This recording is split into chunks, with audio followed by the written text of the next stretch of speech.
Welcome to the Bring the Wood podcast number 5, and today I'm going to be going over some of the trials and tribulations of investing.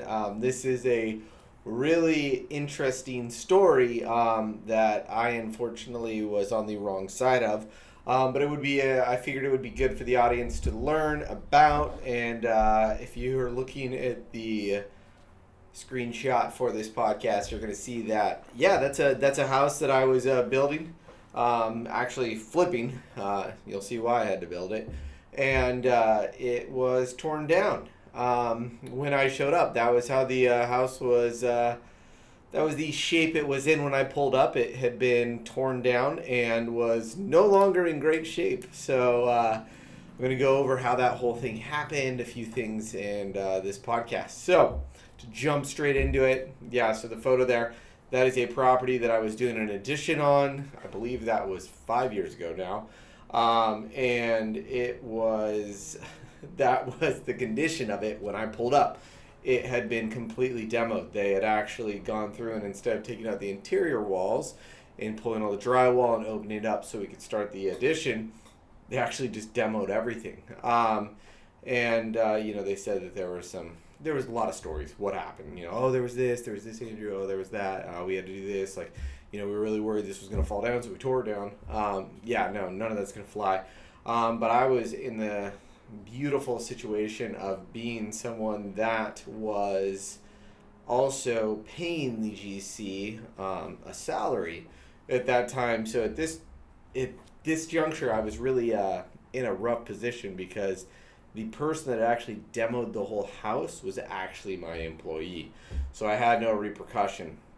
So I'm going to go over what we had to do. So first and foremost, I had to reach out to the city and get my demo permit switched up.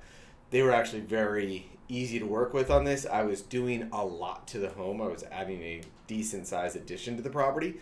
So I had a major amount of demo going on, not this much. And went in, worked in that. Then I came out. I had to get rid of my employee, obviously, and his whole team. And I went out and I started bidding it out. And this is an unusual place to be in to bid when you're obviously there's blood in the water. And there's blood in the water because the whole house was gone. So what was it going to cost? What are we going to do? So I'm looking at the project, trying to figure out, how can we extract more money here? How can we get it to the next level? And how can we do that spending the least amount of money possible? And really in investing, my goal always is a 3-to-1 return. So if I put in $25,000, I want to see $75,000 come back out. That's just the goal every single time. I don't want to spend $1 to get $2. I want to spend $1 to get $3 minimum. So always the goal that we're looking for, ideally $1 to get $4. But minimum 1 to get 3. So I was looking at what can I do in this property to actually extract that value. And I had a basement. Wasn't going to count in the square footage, but we looked into what we could do with it, how we could make it cooler, what we could do. We spent some more money on some lighting, set up some cool stuff on the basement. This is in San Diego, so there aren't very many basements. If you're watching this outside of San Diego, 1 in every 5,000 houses, maybe even more than that, 1 in every 10,000 houses is going to have a basement here in San Diego. So it was very unique in that sense. So I was going after it that way, went after that, created that value there, went through the process, built the home, marketed the crap out of it.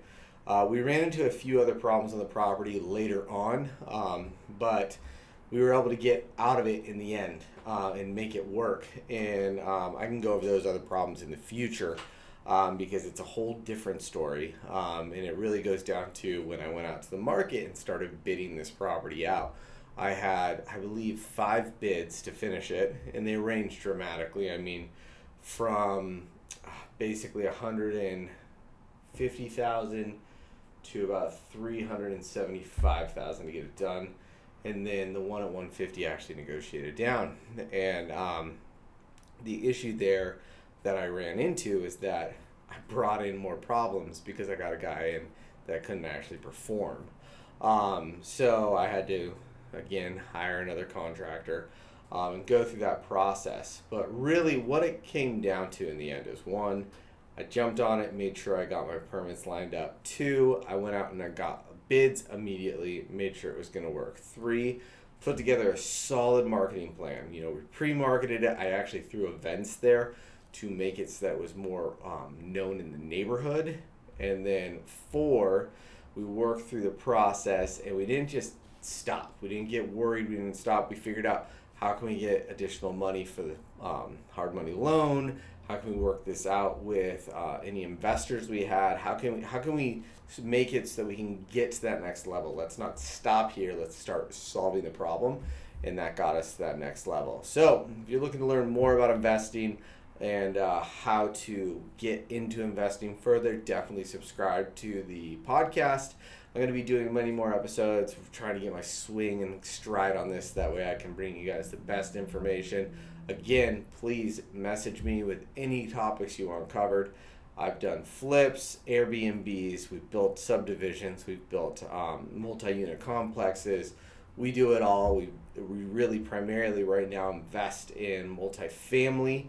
But that comes with our Airbnb strategy and then our development strategy called cash flow entitlement. So always feel free to reach out. Thanks for tuning in. More episodes coming soon. Talk to you later.